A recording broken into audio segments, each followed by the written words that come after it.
நேற்றுக்கும் சரி இன்றைக்கும் சரி மார்க்கெட்ல பெரிய பாசிட்டிவ்னு சொல்லலாம். நேற்றுக்கு 1100 புள்ளிகளுக்கு மேல சென்செக்ஸ் டவுன் ஆயிருந்து க்ளோசிங் ஃபிளாட் டு பாசிட்டிவ்ல இருந்துச்சு. இன்னைக்கும் வால்டைலா இருந்தா கூட ஃபிளாட் டு நெகட்டிவ்ல தான் க்ளோஸ் ஆயிருக்கு. ஆனால் ஐடி இண்டெக்ஸ் நேற்றுக்கும் சரி இன்றைக்கும் சரி அபரிதமான ஏற்றம். இன்றைக்கு 4% மேல மார்னிங் ஏற்றத்துல இருந்துச்சு. க்ளோசிங் 3% மேல பாசிட்டிவ் க்ளோசிவா இருக்கு. அதிலும் குறிப்பா இன்ஃபோசிஸ், ஹெச்எல் டெக், டெக் மஹிந்திரா, எல்டிஎம்ஐடி உட்பட நிறைய நிறுவனங்கள் 3-4% வரைக்கும் பாசிட்டிவ் க்ளோஸ்ல இருக்கு. இந்தியன் ரூபி இவ்வளவு வீக்கான பிறகு $96.54 இன்றைக்கு மிக மோசமான பதிவு பண்ண பிறகு கூட ஐடி இண்டெக்ஸ் எதனால ஏறி இருக்கு அப்படின்னு பார்த்தா இந்தியன் ரூபியோட வீக்னஸை பயன்படுத்துறதுக்கான வாய்ப்புகள் அதிகமா இருக்கும் அப்படிங்கிற எக்ஸ்பெக்டேஷன்ல பையிங் இருக்குங்க. 2 நாளாவே எஃப்ஐகள் கொஞ்சம் கொஞ்சமா வாங்கிட்டு இருக்காங்க. நேற்றுக்கு 2000 கோடி ரூபாய்க்கு மேல வாங்கியிருக்காங்க. அதுக்கு முந்தைய நாள் 1000 கோடி ரூபாய் அளவுக்கு வாங்கியிருந்தாங்க.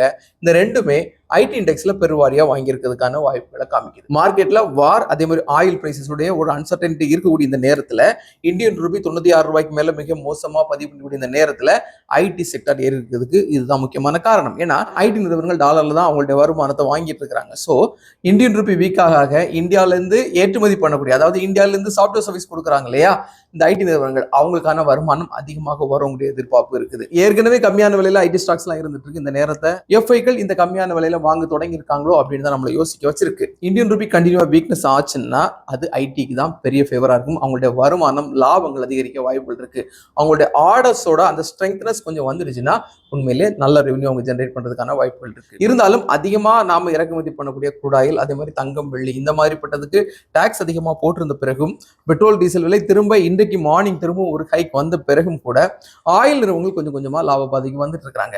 மக்களுக்கு சுமையா இருந்தா கூட இந்த ஆயில் நிறுவனங்கள் கொஞ்சம் கொஞ்சமா பாசிட்டிவ் வந்துட்டு இருக்காங்க. ஏறத்தாழ ஒரு நாளைக்கு 900 இருந்து 1000 கோடி ரூபாய் அளவுக்கு இந்த ஆயில் நிறுவனங்கள் இழப்பீடு சந்திச்சுட்டு வர்றதா டேட்டா சொல்லுதுங்க. இருந்தாலும் அது சாமானிய மக்களுக்கு மேல சுமத்தப்பட்டிருக்குங்கிறதா இதுல உண்மையான விஷயம். அதனால இந்த Jio political tension, Iran, America இவங்களுடைய கான்ஃபிளிக் கம்பல்சரி குறையணும். திரும்பவும் குடாயிலுடைய விலை இப்போ அரௌண்ட் $112 பிரெண்ட் குடாயில் ஒரு பேரல் ட்ரேட் ஆயிட்டு இருக்கு. ஸோ இந்த விலை குறைஞ்சிச்சுன்னா அது நமக்கு ஃபேவரா இருக்க வாய்ப்புகள் இருக்கு. ஒட்டுமொத்தமா பார்க்கும்போது இந்த கரன்சியோட வீக்னஸ் டிஃபென்ஸுக்காக, அதாவது ஐடி செக்டார் ஏற்கனவே நல்லா ஃபாலோ ஆயிடுச்சு. அப்போ இந்த டைம்ல இந்தியன் ரூபியோட வீக்னஸ் பயன்படுத்த முடியுமாங்கிறதுனால டிஃபென்சிவா ஐடி செக்டாரா வாங்கின மாதிரி தான் மார்க்கெட் நமக்கு காமிக்குது. அதனாலதான் ஆயில் இறக்குமதி பண்றதை குறைக்க முடியுமா, தங்கத்தை இங்க இறக்குமதி பண்றது குறைக்க முடியுமாங்கிறதுக்கு வழிகள் ஆராய்ஞ்சிட்டு இருக்காங்க. இருந்தாலும் அது எந்த அளவுக்கு நமக்கு பயன் தருங்கிறது வர நாட்கள தான் தெரியும். ஏன்னா இறக்குமதி பண்ணக்கூடிய பொருட்கள் எல்லாம் இந்தியன் ரூபி வீக்காக அதிகமான காசு தர வேண்டிய ஒரு சிச்சுவேஷன் உருவாக்கும். இன்டர்நேஷனல் மார்க்கெட்ல தங்கம் ஒரு அவுன்ஸுக்கு $4500 ரேஞ்சில் ட்ரேட் ஆயிட்டு இருக்கு. சில்வர் அரௌண்ட் $76 ட்ரேட் ஆயிட்டு இருக்கு. இந்தியாவில் 1 கிலோ சில்வர் 2,85,000 ரூபாய்க்கும், தங்கம் அரௌண்ட் 14,000 ரேஞ்சிலையும் ட்ரேட் ஆயிட்டு இருக்கு. ஸோ மார்க்கெட்ல வால்டைல் இருக்குங்கிறத புரிஞ்சுக்கோங்க. இந்தியன் ரூபி வீக்னஸ் கண்டினியூ ஆயிட்டு இருக்குங்கிறதையும் அண்டர்ஸ்டாண்ட் பண்ணி மார்க்கெட் ஒரு டிஃபென்சிவ்காக பாத்தீங்கன்னா வால்டைல் இருந்துச்சுன்னா கூட ஃபிளாட்டா தான் மார்க்கெட் முடிஞ்சிட்டு இருக்கு. அதையும் உற்று நோக்கி உங்களுடைய பணம், உங்களுடைய போர்ட்போலியோ எந்த அளவுக்கு சேஃபா இருக்கணுங்கிறத நீங்க தான் உணர்ந்து